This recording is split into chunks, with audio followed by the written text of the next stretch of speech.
ये गाना किसने गाया? या इन्हें तो नहीं हम पसंद बोल सियापति रामचंद्र की जय। बोल लक्ष्मण जी की जय।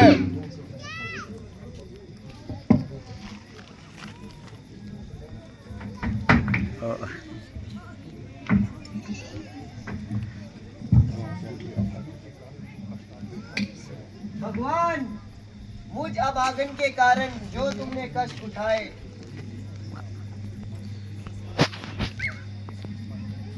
किस चीज समर्थ है जो उनको गिनाए। माइक दे दो यार इनके।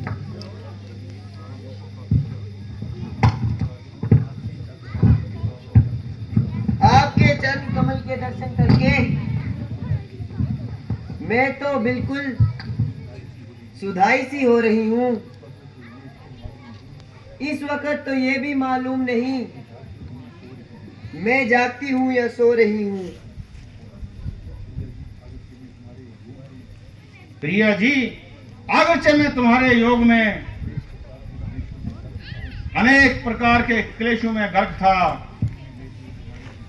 मगर फिर भी मेरी और तुम्हारी विपदाओं में जमीन और आसमान का फर्क है। मुझे तो सिर्फ तुम्हारा ही ख्याल था, मगर तुमको अलावा दिगर तकलीफ के अपना धर्म बचाना भी महल था।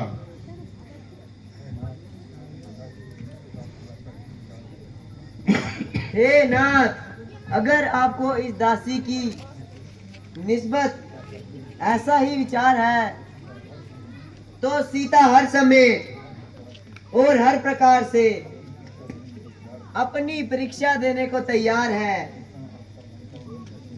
इतना अरसा लंका पे रहने पर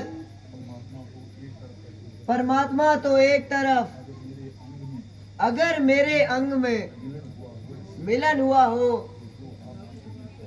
तो जो आपकी तबीयत चाहे वो दंड मुझे दो। हाँ, मैं मानती हूँ कि रावण कहीं बार मेरे सम्मुख हुआ, मगर जहाँ मैं बैठी हुई थी उसने उस जगह को भी नहीं छुआ।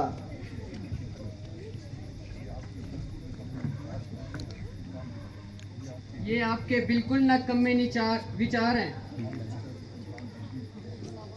हम सीता जी की पाक कदमी के निस्बत हर तरह का हर्ष उठाने को तैयार है। आप सबकी दलील बेशक बड़ी मजबूत है, मगर इनके पास अपनी पाक आदमी का क्या संबंध है? मैं किसी हालत में भी इनको ग्रहण नहीं कर सकता और इनकी वजह से लोगों के ताने सुन नहीं सकता। अगर आपने यही ठाना था तो इस तरह खल्क का खून क्यों बहाया था? अगर मैं उस वक्त खामोश रहता तो जमाना मुझको काहिर और बुज़दिल कहता।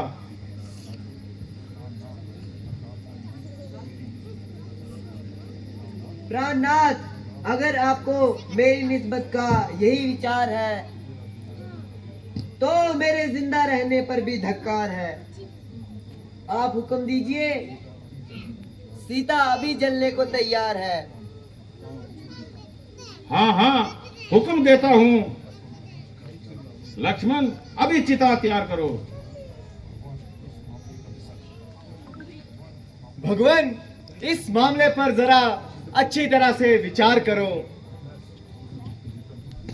जो मैं हुक्म देता हूँ स्वीकार करो।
है अंतर्यामी परमात्मा, अगरचे लोगों को यकीन दिलाना मेरी ताकत से बाहर है, परंतु आप पर मेरा गुण और अवगुण अच्छी तरह से जाहिर है। ऐ प्रभु, मेरी जिंदगी का यही अंजाम होना था कि मरती दफा भी मैं ही बदनाम होना था।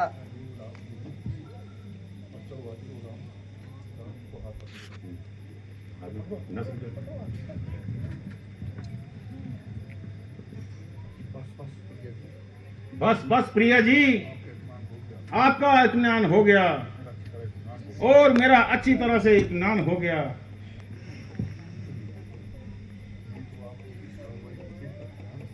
मैं तो आपकी इस कार्रवाई को देख के हैरान हो गया। पर आपको किस तरह का इत्मीनान हो गया?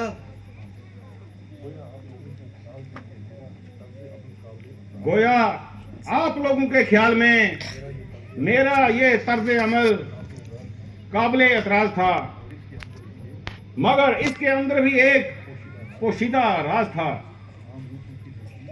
आम लोगों के नजदीक तो ये बात बिल्कुल साधारण सी मालूम होती है, मगर इनको मालूम नहीं कि इंतहाई खुशी भी बाज औकात मौत का कारण होती है। इस तरीके से मैंने इनकी बढ़ती हुई खुशी को रंज में तब्दील कर दिया।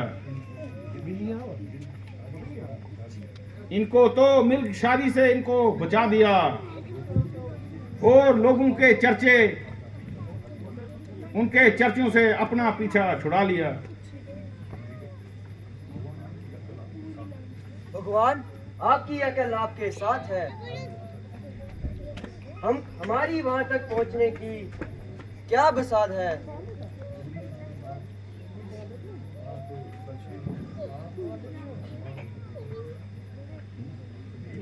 सुग्रीव जी, आप लक्ष्मण, हनुमान और विभीषण जी इनके साथ लंका में जाओ और राजतिलक का सामान तैयार करो। कल इनको राजतिलक दिया जाएगा और कल ही यहां से अयोध्या को कूच किया जाएगा।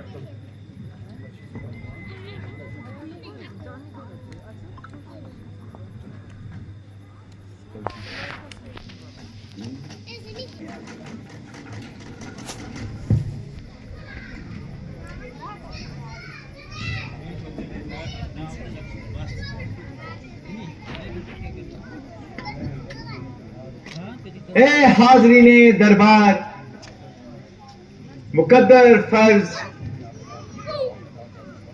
जो मैं आपके सामने अभी अदा करूंगा, मेरे पूज्य भ्राता श्री रामचंद्र जी महाराज का था, मगर वो खुद यहां ना आने से मजबूर हैं। इसलिए उनकी तरफ से और अदम हाजमी के लिए माफी का ख्वास्तगार हूं।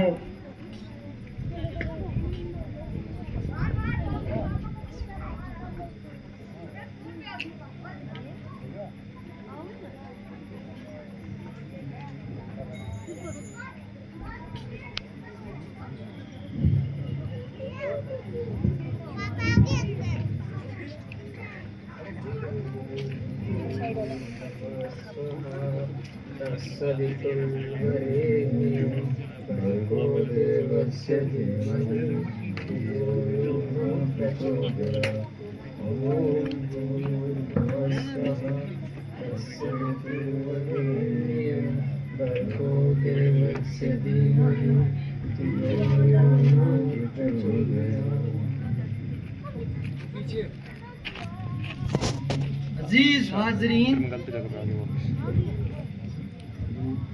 और मोजज सामीन, मैं रघुकुल भूषण श्री रामचंद्र जी महाराज की अनायत और श्री लक्ष्मण जी की नवाजिश के बेनिहायत का तहे दिल से मशकूर हूँ। मेरी और आपकी खुश नसीबी का भी यही ठिकाना था कि वो बज़ात खुद यहाँ तशरीफ लाते और अपनी जुबान फाइज व ज़मान से उमूर ममुलकत के मुतल्लक नसीहत करके हिम्मत मुझको फरमाते, मगर बोझ खास जिसके जिक्र अभी भी लक्ष्मण जी ने आपके सामने किया, इस इनकलाब आज़म का जिम्मेवार ना तो मैं ना अपने मरहूम भाई को मानता हूँ और ना किसी दूसरे इंसानी ताकत को, बल्कि कुदरत को इसी तरह मंजूर था। ना किसी दूसरे का दोष था, ना भाई रावण का कसूर था।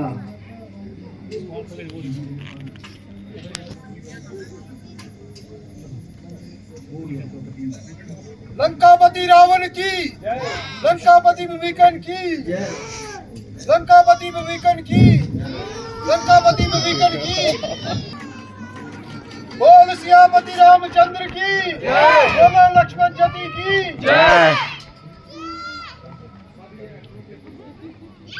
प्यारे विवेकन, मेरी तरफ से राजतिलक की मुबारकबाद कबूल कीजिए और मुझे यहाँ से कूच करने की इजाजत दीजिए। मजबूर हूँ, लाचार हूँ, मगर इतनी मेहरबानी कीजिए कि मुझको भी अयोध्या तक साथ चलने की इजाजत दीजिए। मुझे भी साथ चलने की आज्ञा दीजिए। भगवान और मेरी भी प्रार्थना स्वीकार कीजिए। अगर आप सबका यही विचार है तो मुझे साथ ले जाने में क्या इनकार है। जिस कदर विमान में गुंजाइश हो आप सभी उसमें बैठ जाइए।